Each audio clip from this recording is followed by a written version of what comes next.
This time on Woody's Garage we work on the Roma Nova Roma or whatever it's called. Well, I've been thinking about this for a little while. This is a 4 horsepower Briggs I got from my friend Josh.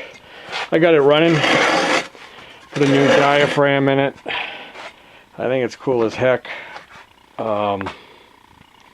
mostly because of the color.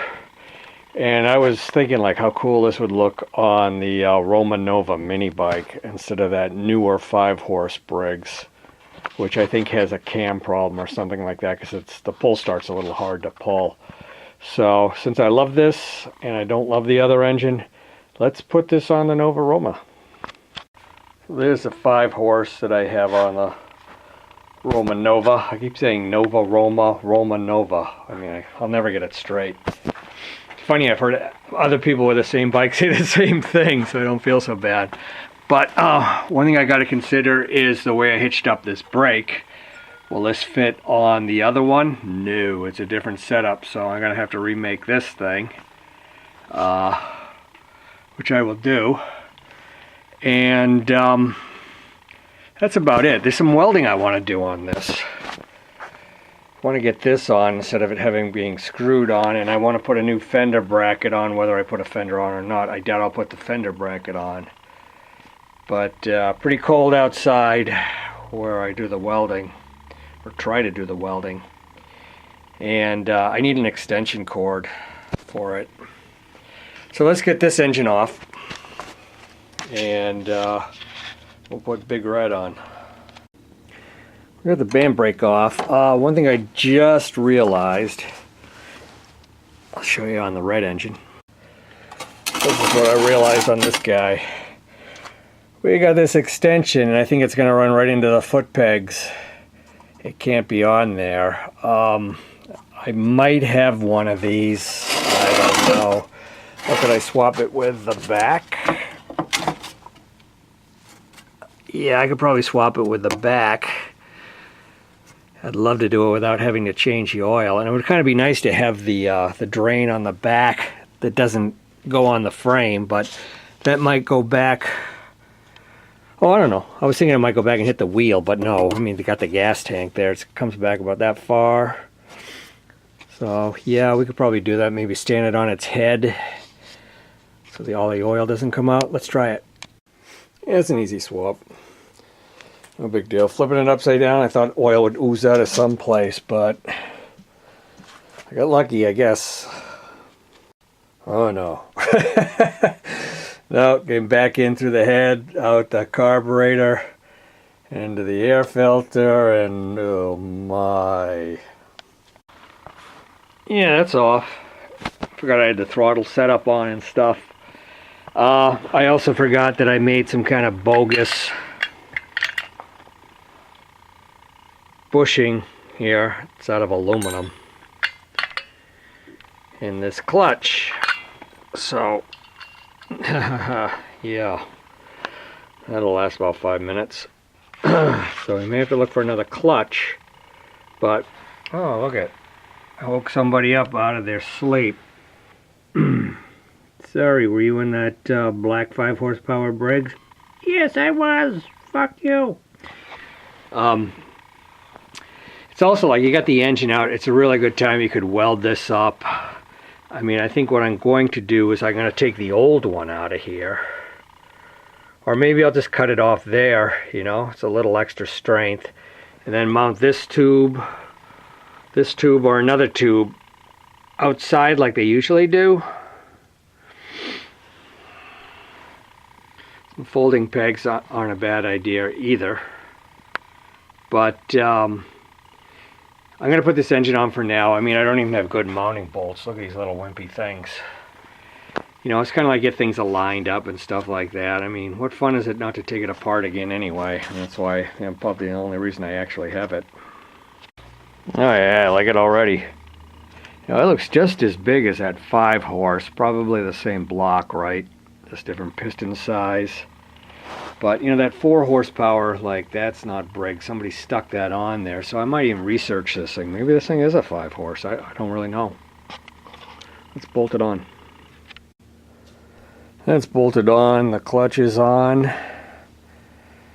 Obviously the band brake's not going to work like that. I probably already said that. Need to make some new kind of mount. It sits on these two. I just kind of groove out a piece of metal so it has ears that come down here and comes across, goes under here, and then you just need to drill a hole to hold the band brake. I've done it before.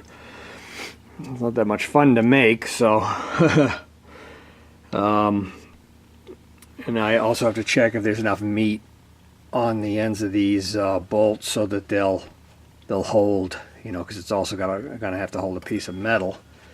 The throttle's probably going to be the same as the other one. It looks the same.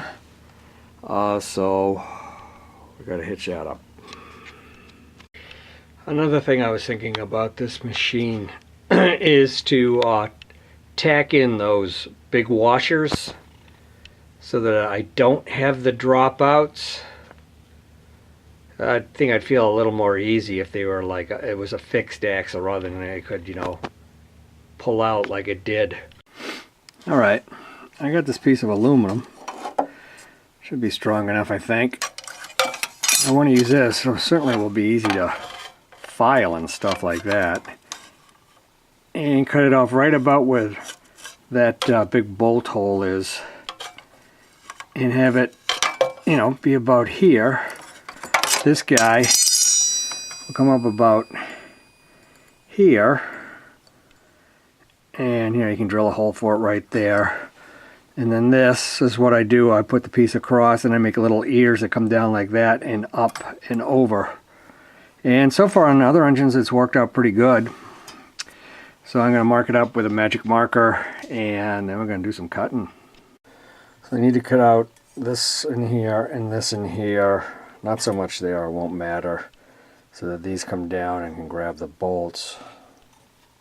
Okay, so I'm wondering how I'm going to cut this out, mainly because if you saw my last video where I had a problem with my cutoff wheel, I pulled out the manual to the DeWalt grinder and said, this machine is not for cutoff wheels, so I'm not quite sure why that is, but I'm not going to screw around with it anymore after breaking a couple off. Although I've had success in the past, so I really don't know what the deal was. But anyway, this is aluminum. It shouldn't be too bad. I'm going to cut it down with a hacksaw. Or I guess I could use a grinder and get rid of it. I don't know. It's a bit of mass there, so gotta start doing something. Yeah, that end's easy to cut out. But with this guy, I'm trying to like use the wood saw approach. But you know, I was trying to cut into that corner and yeah, the blade just wants to go straight. So I'm like, am I not thinking today? Is there a better way to do this? Yeah, you probably know. I'll get it out of there one way or another. Beautiful. That's about as far as we got with the hacksaw. Didn't take too long. I pulled out my other hacksaw that had a much better blade on it. So we're just going to use a file in here and smooth it out. Okay, it's a rough right now. Took a little too deep over here, but that's okay. It's not a big deal. Somebody would say like, oh, you could do this much faster if you know, there's something really soothing about filing. I don't know what it is. But, you know, I still got a long way to go here, but I want to see what it looks like on the bike, so let's go look at that. Over where my thumb is, I do think I'm going to have to cut that out. But, yeah, it's going to take a little filing. You see the bolts. We'll go right in those ears, down like this, and then it'll fit over this part of the case.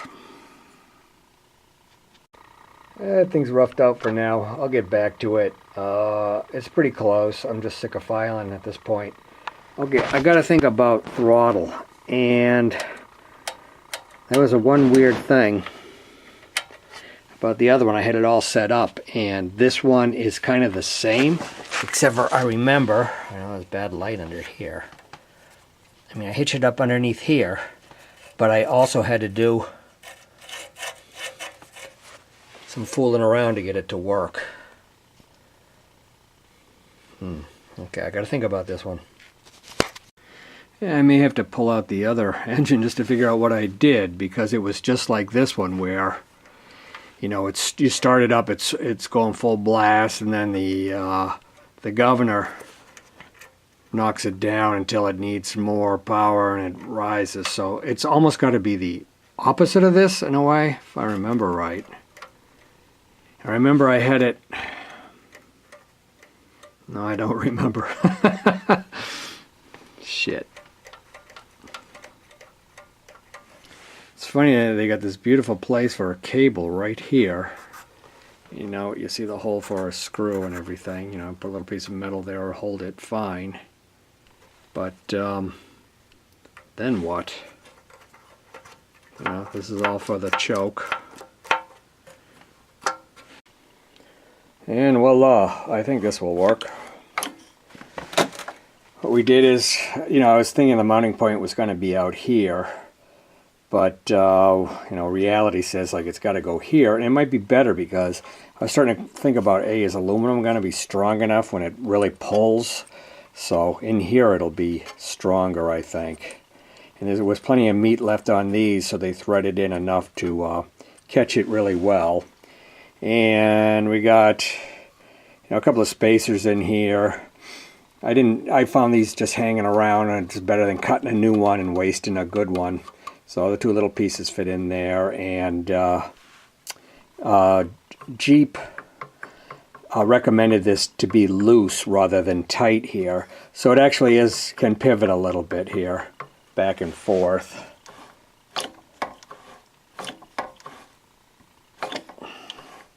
Doesn't track that well though. I mean, like, why does it bulge out down there? Don't know. Maybe it'll learn once it's used a little bit. I don't know. But I think it looks good. We got to get an air filter for this thing. And we still got to hitch up the throttle. It looks like, it's funny, I saw somebody working on one of these on another video. Terrell Fixes All. Tarrell Fixes All, I should say. And they have the throttle going in through like this way with the governor working, and as long as I have the spring, I don't see it down there. You? I don't. I might have to order one of those. It should work just the way it is, so I've got to just set the governor, so that'll probably be in another video, because I'm done now.